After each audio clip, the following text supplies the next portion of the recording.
this section, we are going to see a simple application of linear algebra. Okay, we are going to create a system of equations in order to solve a problem, and we are going to solve the equation in order to find its solution. Okay, so the idea is there's a problem.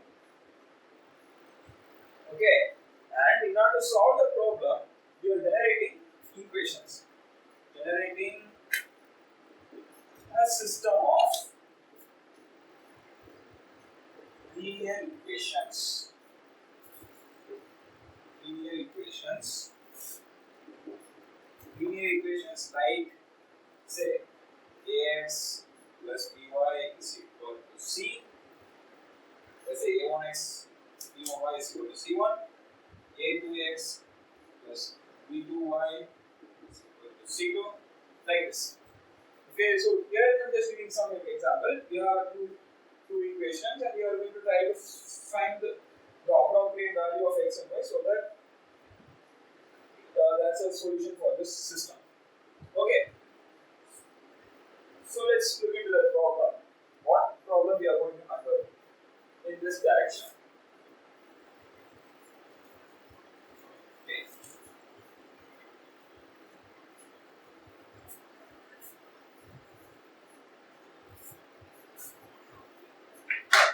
Okay. Now let's think about a spring. Okay, this is a fairly standard problem in physics. Okay, a cord is attached to a spring. So this is the floor. Let's say imagine a cord like this attached to the string like this. Okay, let's assume that the stiffness of the spring is a constant. What do I mean by the stiffness of the spring? Okay, usually the unit of stiffness of a spring is Newton per meter.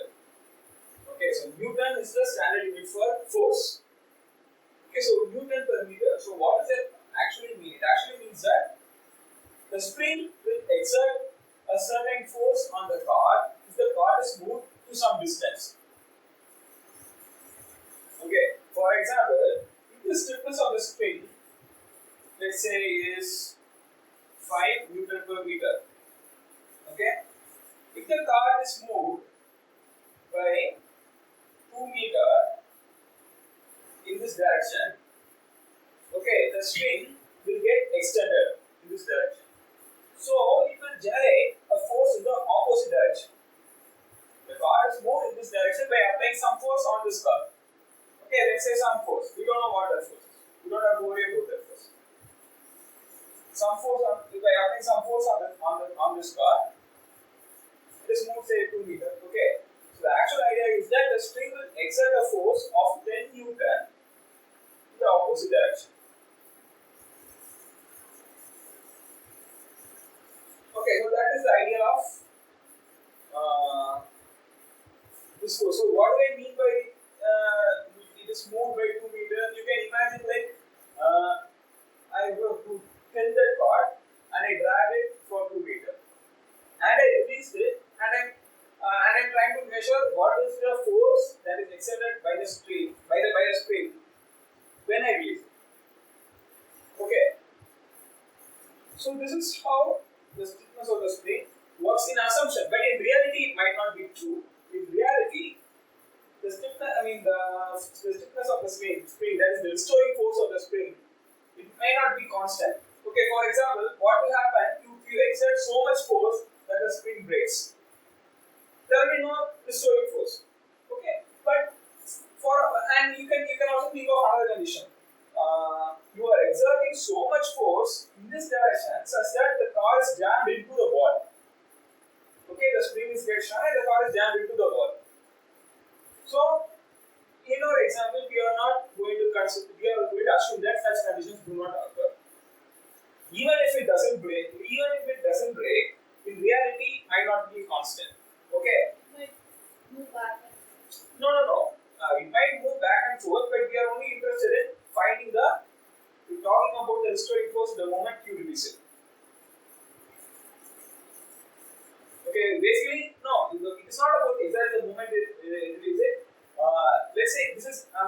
So I have to define what is the rest of the, the equilibrium of a string.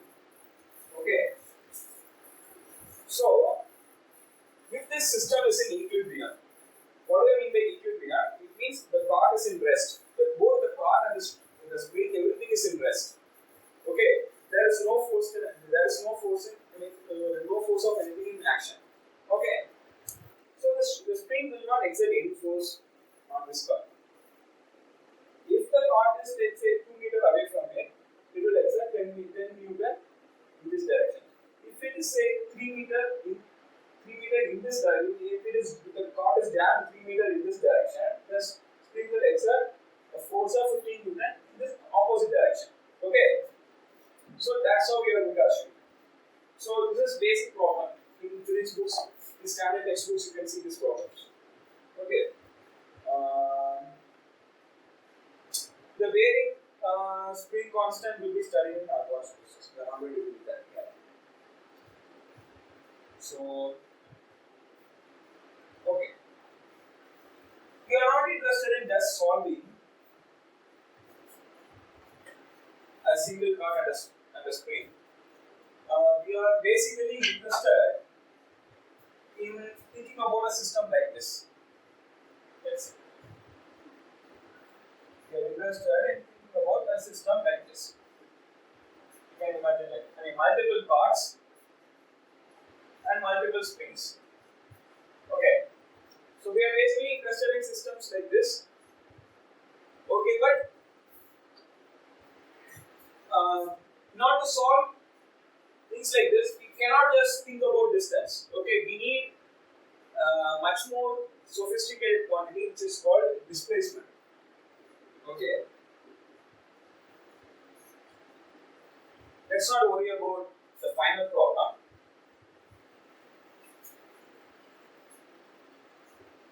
Right now, let's just think about the simple system and how I am going to use displacement to solve this. So, what is displacement? Displacement is a thing, but a one-dimensional. Let's do like this one. 1D vector. Okay, in one dimension, you can just think of one dimension. Okay, the card, we are only dealing with the motion. Let's say this is the x coordinate, and this is x coordinate, this is y coordinate. We are only interested in the movement of the card in the x direction. Okay, so we will denote the movement is positive if the card moves in this direction, in the positive x-axis, and we will denote it as negative if it moves in the negative x direction. So that's exactly what displacement is. Okay. So displacement in essence, it's a 1D vector.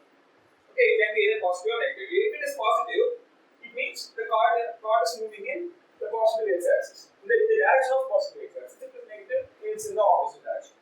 Okay.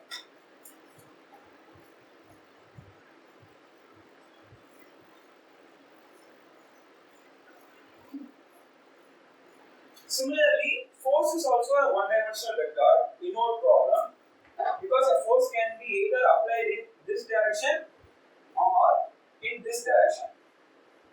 Okay.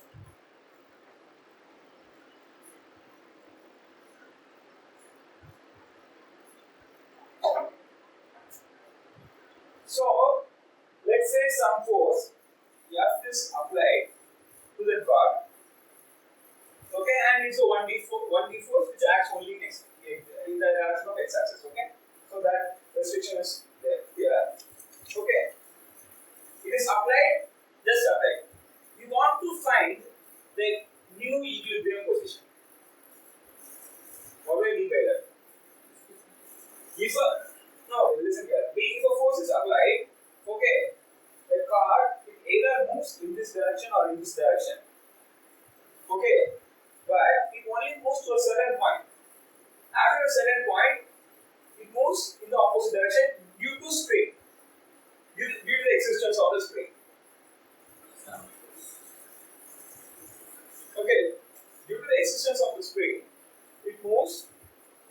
it stops at that point, which means the force which was applied was neutralized by the spring. So that's what we call an equilibrium. An equilibrium is equilibrium of an object is simply that, let's say, if we say that object is in equilibrium, any object is in equilibrium, if the net force acting on that object is zero. Okay, so let's think about it. We are having a flow down here. Okay, this card has a mass.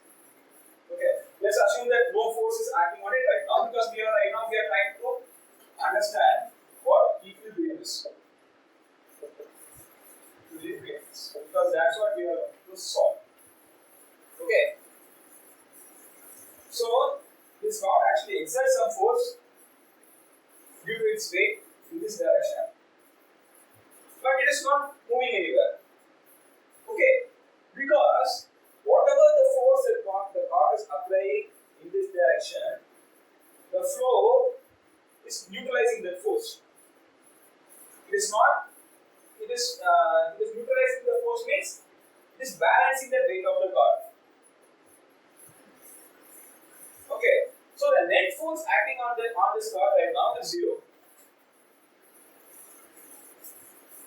So that's what we mean by it. If the floor was magically removed, the rod will fall due to its weight. Okay, but right now that's not the case. If it's not falling, means something is neutralizing the force due to gravity. Because we know that gravity exists. Okay, and it exerts a force. So that's the concept here.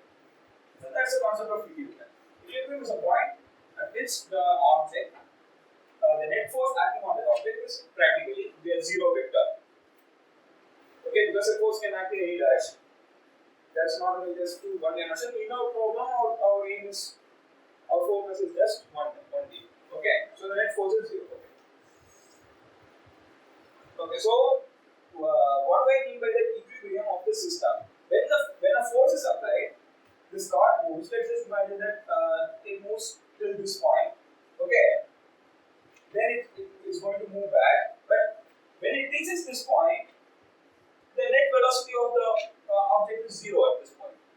Okay, it moves in that direction and it stops there, and then it goes back. Its speed, when the force is applied, at this moment the velocity is high.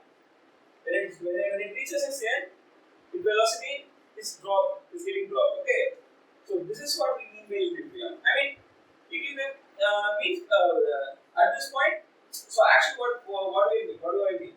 The external force applied was balanced by the spring due to the existence of the spring. Okay, so we want to find this displacement. Let's say if the force is applied in this direction, we want to find this. If the force is applied in this direction, we want to find the movement in this direction. Okay. Okay, so that's. Since we are working with displacement, a vector, we don't need to worry about the direction. We only need to worry about the equation. What do I mean by that? Let's say the force is applied. Okay. So we know that the restoring forces, let's say if the displacement is x can be positive or negative, okay? It doesn't matter. If the displacement is x, the restoring force applied by the spring is 5 into x. Okay, the force acting on this object. Okay, 5 into x. Okay. And the force is F. And we want this to be 0. Okay, so here we need to be careful about one thing. By convention, we are going to assume that the displacement occurs in this direction. Let's say the displacement occurs in this direction. By convention, we are going to assume that we don't know the direction of the force, the applied force, but we are going to assume that the displacement occurs in this direction. If the displacement occurs in this direction, in what direction the spring will exert force? The spring will exert force in this direction, this opposite direction. Okay. which means this should be marked negative. Right? Okay. Now let's think about this. Now, if the force applied was actually in this direction, what we have? We have plus sign here. Okay, because this direction is plus. So we get x is equal to some minus f divided by minus 5, which is equal to f by 5. Okay, so displacement. If you think about the unit, it will match because the unit of force is Newton, the unit of stiffness is Newton per meter. So actually, the meter will be. So we don't have to worry about this because the units and everything was just fine. Okay. So we have a positive displacement. It makes sense. Force applied in this direction, the displacement should be positive. Okay. So what if the force was actually applied in this direction? You just have to put a minus sign here. Okay, because this direction is upward goes a negative. We are just going to assume that the displacement is always going to occur in this direction. Okay, so we will always put positives for the values of x. We need some convention to solve complex equations. Okay, when we are talking about multiple cards and multiple forces acting on the card, we are dealing with complex equations. We need to simplify something, so we need to agree to some convention. Okay, so we will have minus f here. So this equation will just become minus f by 5. This is in fact true because it moves in the negative direction. Okay, the force is applied in this direction, the displacement will be negative. Trigger of force வந்து முன்னாடி force தான போதா positive தான ஆகும். Spring, the force of the spring is positive, that is true. Because our displacement is negative. In the answer solution we are getting our displacement which is negative. Okay, so if you plug in this value here, the actual restoring force is in the positive direction. Good question. Okay? So that's a convention, right? Yeah, because of this displacement. So it will actually work out just fine. Okay. So okay, if the ball was let's assume that the ball was in this direction.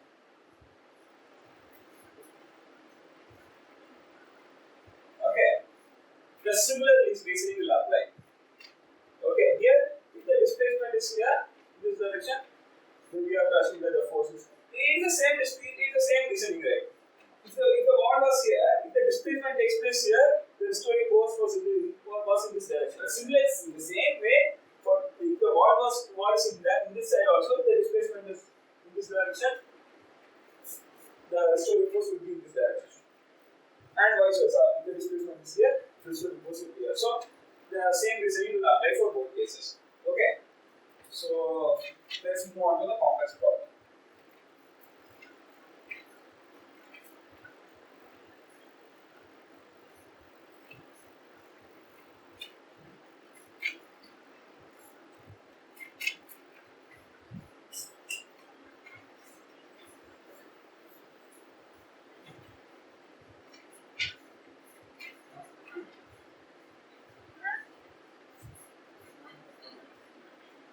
Once you understand the logic of how to solve this system, the force acting on the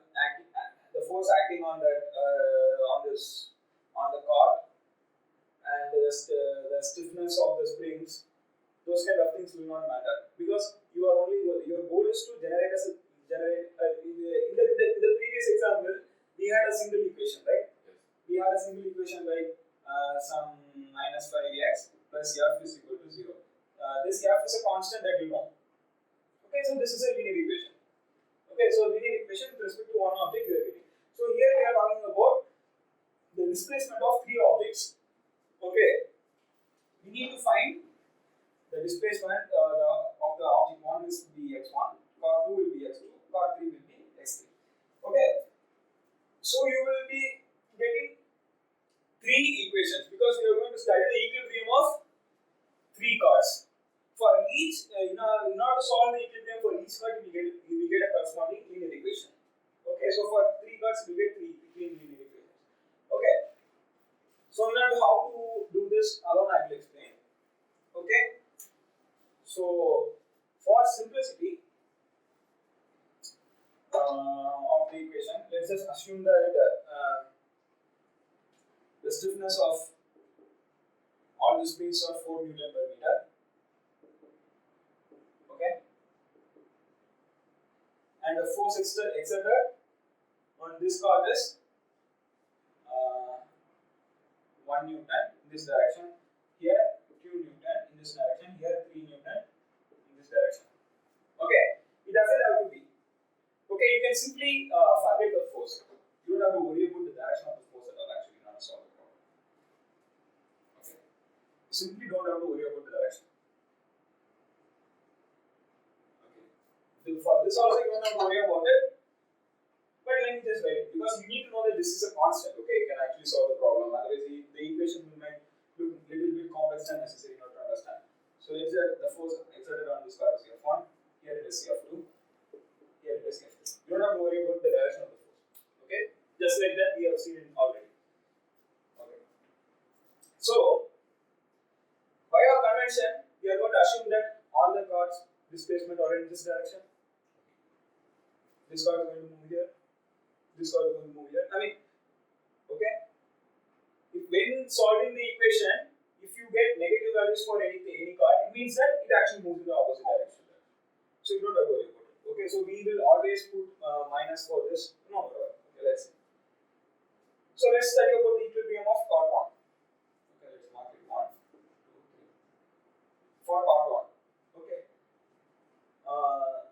So the actual force applied on this cord 1 is F1. Okay, by some external object. Because of that, two restoring forces acted upon. One due to this spring, another due to this spring. Okay. Okay, let's say that the displacement of cord 1 is x1. Okay. So, if the displacement of the cord 1 is x1 in this direction, okay, in this direction, then in this direction, then the restoring force will be minus of 4 into x1, right? Due to this spring. So what about this spring? This spring, the spring deals with two cards. Okay, and the restoring force due to the spring was influenced by the displacement of two cards. We are assuming that the x1 displacement due to cord 1 and x2 displacement due to cord 2. Okay, so x2, I mean cord 2 actually extends the spring by x2. By cord 1, it shrinks the spring by x1. Okay, so the total extension of the spring 2 will be, let's just put minus. The total extension. Okay, we are thinking about extension in this direction, right? In this direction, so the total extension will be x2 minus x1. Okay, but think about it. This spring is extended in this direction. Okay, let's say imagine this object here, one cord here. Okay, and this spring is extended in this direction. Okay, and some imaginary ball is here. Okay, it is extended. So actually this cord, it will actually pull it back.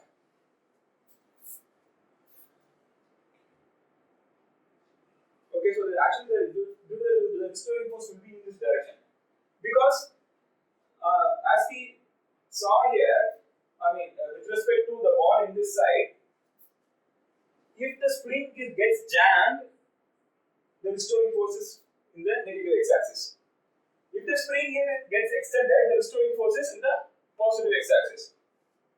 Okay, with respect to the ball here. So you have to just imagine some imaginary ball. Okay. So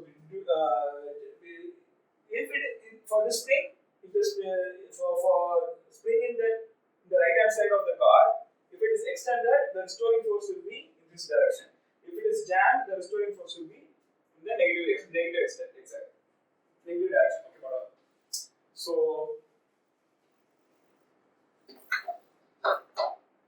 So for now, so the displacement you have seen this quantity. Since the restoring force is in this direction, it is positive sign. Okay, plus F1 will be equal to 0. Okay, this is equation number 1. Right? Okay, let's think about part 2. Right? Part 2 also it is influenced by two springs. Okay. So now for part 2, when you think about this spring, you have to imagine it like this. Okay, the wall is here.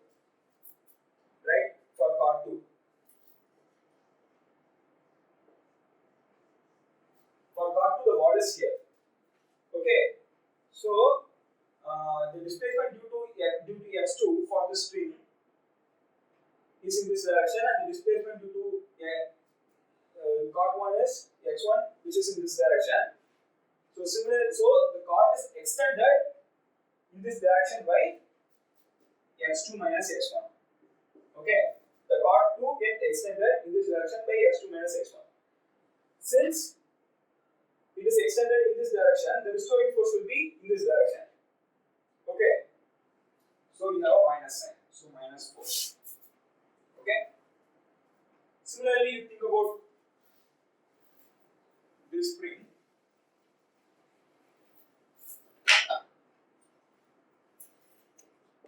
Okay, let me just write it 2.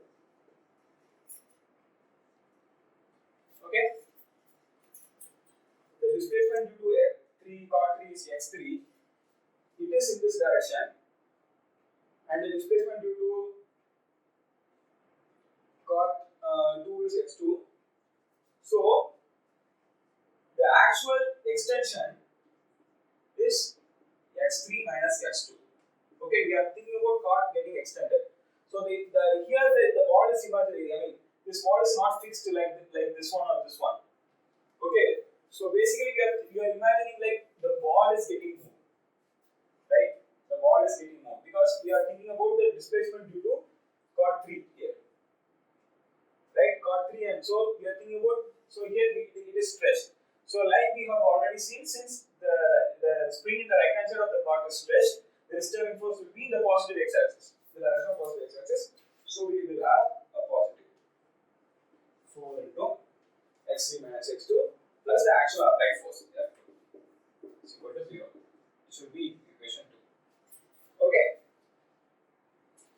So similarly for cot 3, you have the same idea. Okay.